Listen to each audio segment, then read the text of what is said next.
Hello, friends. This is Chandrakant from Akulmac Technologies, and welcome to Top Brass.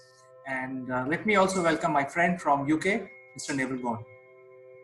Good morning, CK. It's a beautiful Wednesday here, although we're about to have a thunderstorm, so it should be electrifying. And you've got some electrifying news today, haven't you? When it comes to thunderstorms, we are in the middle of it, and for last 1 week, it's pouring nonstop, and it will continue for next, as per the predictions, next at least 6 to 7 days. So, we are enjoying it. Absolutely, but you're in a political thunderstorm. Of course. See, what has happened, Neville, is something which is very specific to India. But I just want to inform you about this before we start discussing. What are the repercussions of this? There is a very famous superstar in India who was just 34-year-old, quite dashing, quite smart, popular among youngsters. Um, Multifaceted personality. Is not only a superstar, he is a India topper in engineering. So he was a very brainy fellow.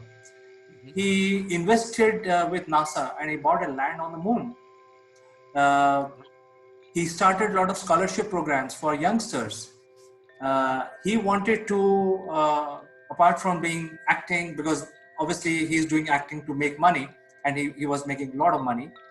He was also investing big time in artificial intelligence and also in virtual reality and stuff like that.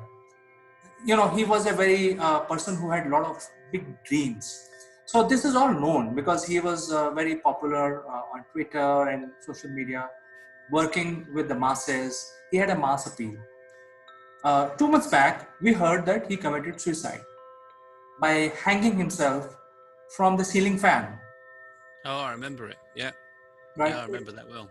So initially, there was a lot of publicization by certain PR, come pseudo-secular, come political people that he was bipolar, and therefore he was not mentally stable, and he committed suicide, and so on. So for a month, everybody believed that. In fact, I did a video along with my lawyer friend about how to prevent a suicide, because everybody believed it. When the government of that particular state is talking about, especially the police and very senior people on the police who are investigating, are saying that there is no evidence. But it turns out that after almost like a month or 30 or 35 days, the certain other facts started tumbling out. Things like his diary, in which he's talking about his future plans. It turns out the doctor who declared him bipolar was a fake. So a lot of these things started coming out, and for some reason his body picture was made viral.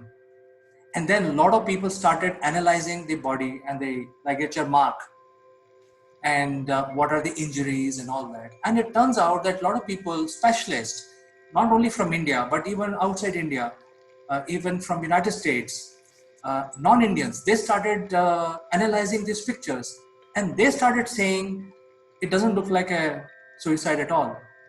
The injury mark is not of a hanging, it's of a strangulation.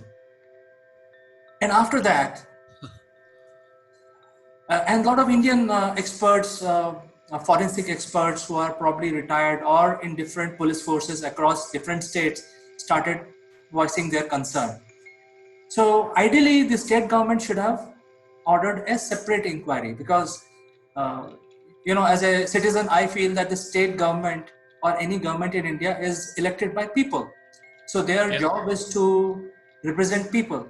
And if people themselves are questioning the state government investigation, the police investigation, so what is the responsibility of the state government? They should look like as if they are representing people in the assembly. So they should order for an independent inquiry. So there are ways to do it. There is a centralized agencies. There are not one, there are multiple central agencies in India which can be summoned for conducting a independent inquiry. So this way, state government would look good. Say, and they can always give speeches in multiple platforms. Hey, you didn't believe us? At least believe the central agencies because we called them. But Yeah. on the contrary, what happened?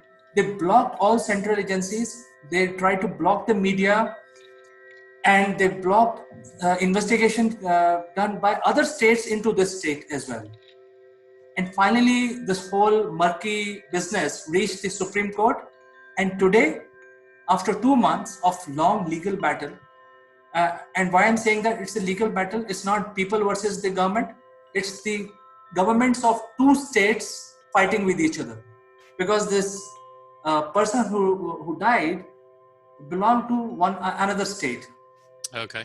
and he had a lot of fan following in that state. So the government of that particular state came under a lot of pressure of people.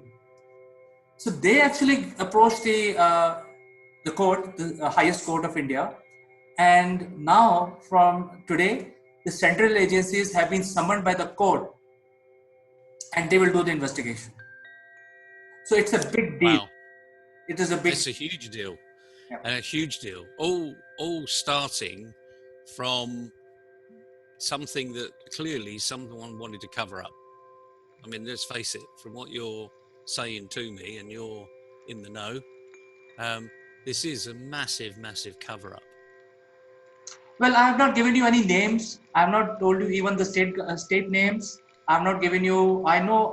In fact, it is coming in the media. All the names are being pronounced. But between you and me, I'm not giving any names. I'm just giving you an incident so that we can, understand this in depth. And probably with your wisdom, you can say, in an elected government or in a democracy, what is the responsibility of elected government? Probably you can throw some light on that. Well, it goes further than an elected government or democracy. It goes into one of the most highly respected values that we have in society, and that's one of trust. When we elect anybody, whether it's in an organisation or it's in a community as a local representative, we're putting trust in that individual. We've made that mental assessment of trust. This is a person I can trust. Well, if they're a person you can't trust, you'd never give them your vote, would you? You'd never say, I'm going to vote for this person, but I don't trust them. You just wouldn't vote. Simple as that. That's not a wasted vote. That's just the fact that you don't believe in them. And the point is, it goes to our inner core of our belief system. So let's just make this very simple. You have a close friend, and that close friend has been a close friend for some time. You trust that friend with everything they're doing. And then that friend goes and does something that they don't tell you about, but you find out about it through someone else. And it's pretty bad. It's so bad, it's going to question everything about your friendship. Do I trust this person with anything going forward? I mean, it doesn't matter what it is, but it's bad. Just like this event is pretty bad.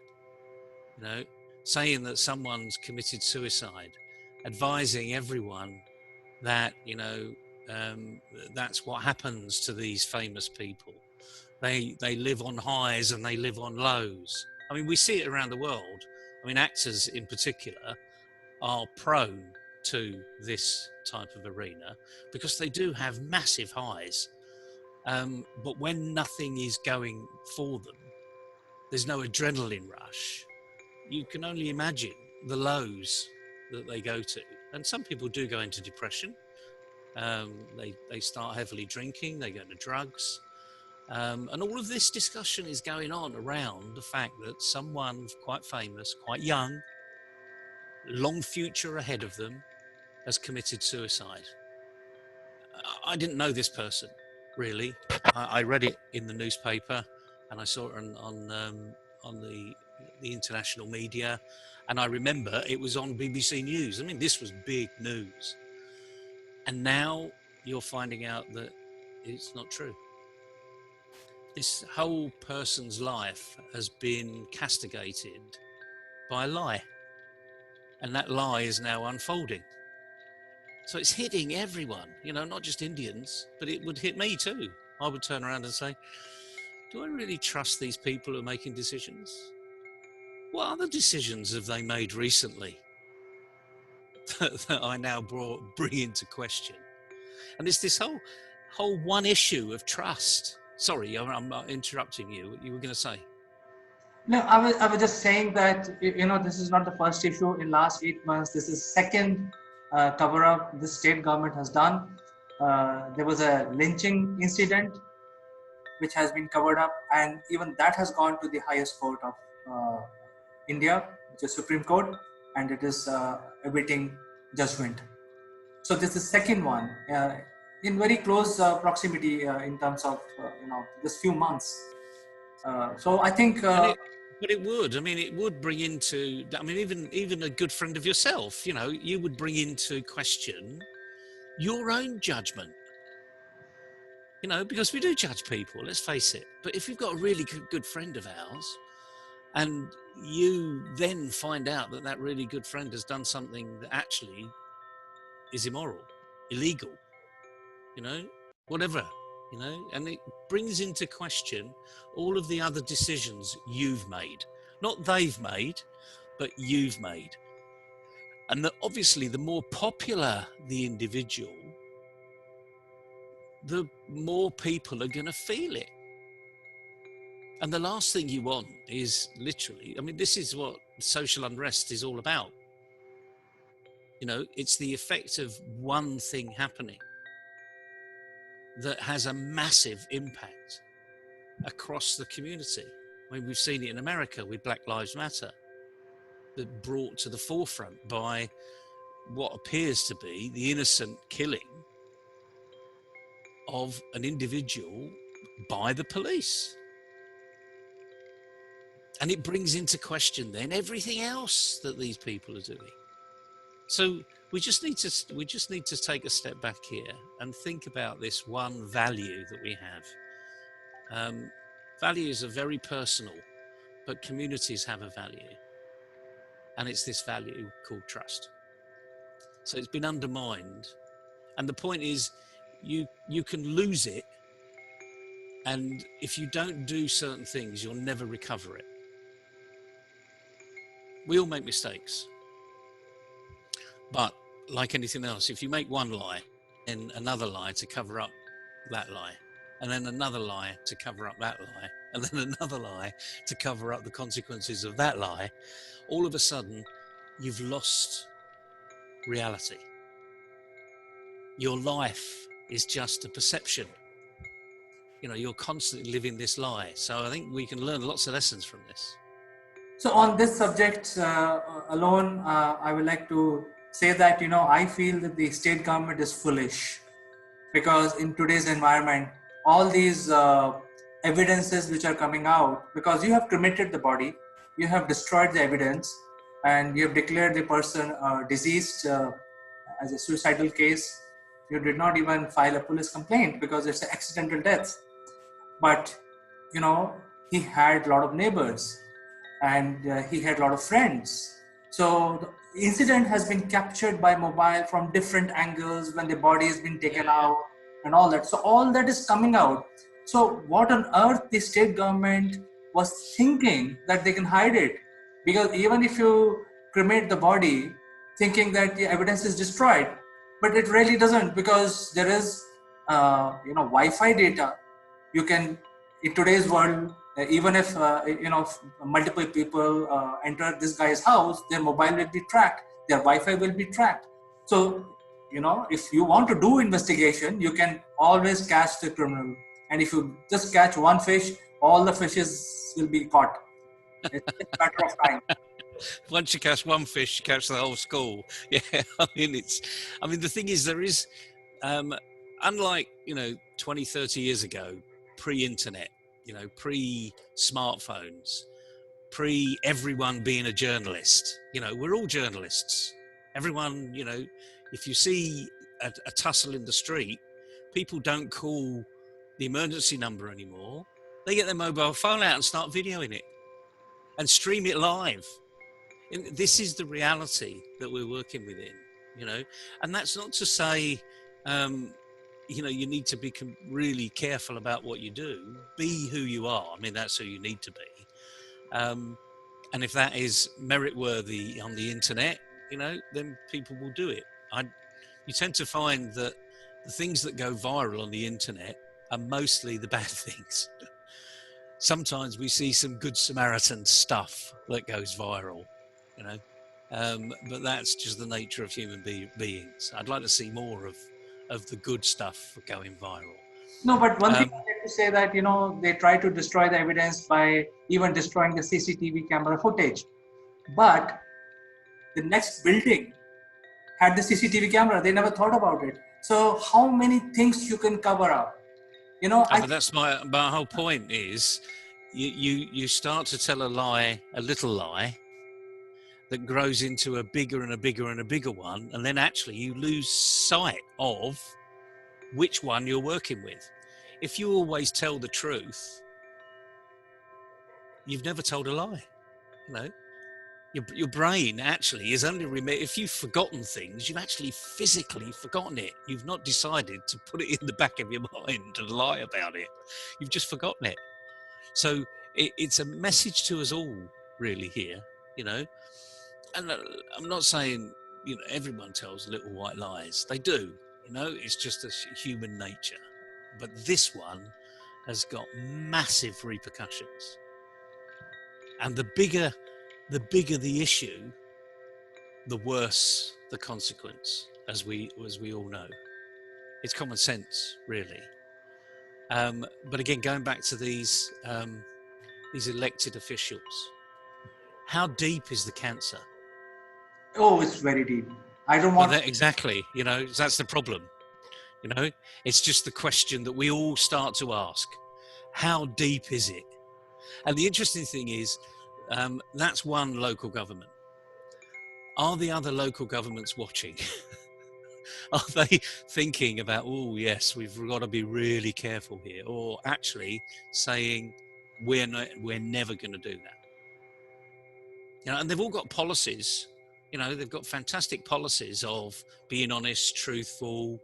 You know, don't lie, seek the truth, because they're in public office. You know, and we trust people in public office, no matter two ways about it. Even in the most corrupt of arenas around the world, we've got a modicum of trust around certain leaderships. But when you're trying to promote trust, because undoubtedly they will have a value statement somewhere within the organization. Of course, I mean, it takes long time to build a trust, maybe a couple of decades sometimes, but it takes just one incident to destroy the whole thing. So I think it's a learning for all of us. We have to learn from this incident, especially people who are involved. I don't think with what face they will go back to public asking for votes. I think that is where the whole question lies.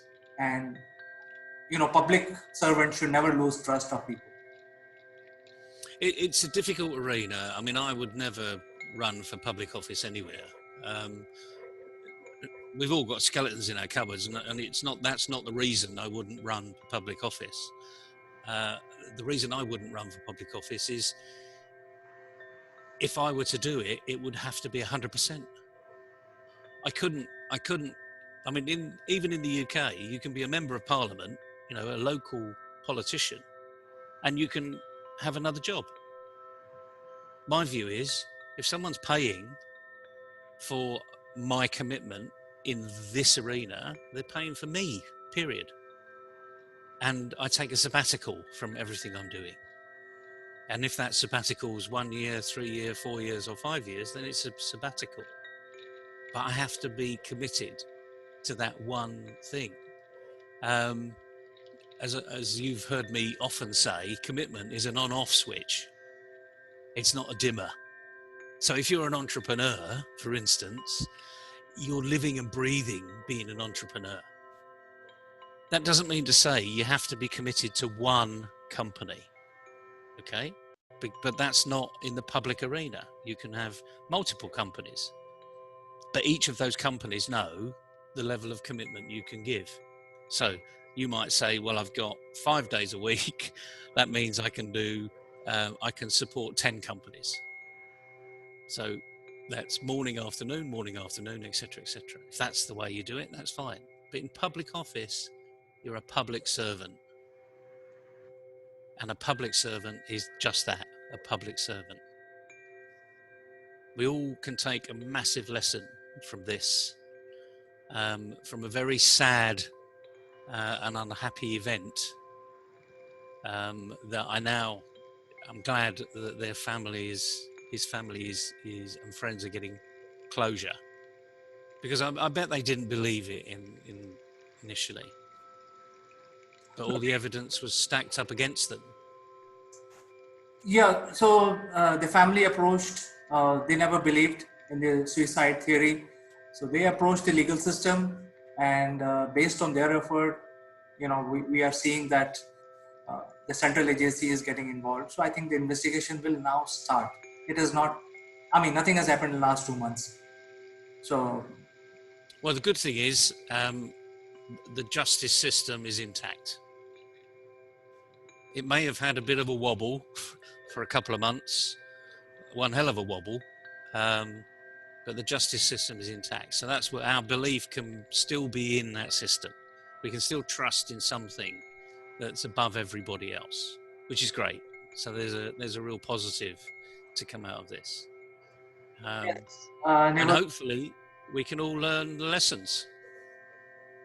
I think there is a huge lesson for people who are in senior positions or having public life. I really thank you for giving us this advice today. I would like to end this discussion by stating Martin Luther King, who said, and I quote, that if there is an injustice in a small area, that shouts out at all the justice in other areas. So I think this is exactly what has happened here in this case. Yep. And of course, he said that last century, over 40 years ago. In fact, it's probably nearer 60 years ago. Right. When are we going to learn the lesson? I think it's high time we should learn the lesson. It's high time we should learn the lesson. Before social media teaches us. Right. Anyway, thank you for this discussion this morning. It's a sad event, fundamentally, but the right outcome is going to be had. Yes, Neville, thank you very much, and we'll catch up again tomorrow. Cheerio, CK. Have a good day, everybody. Bye-bye.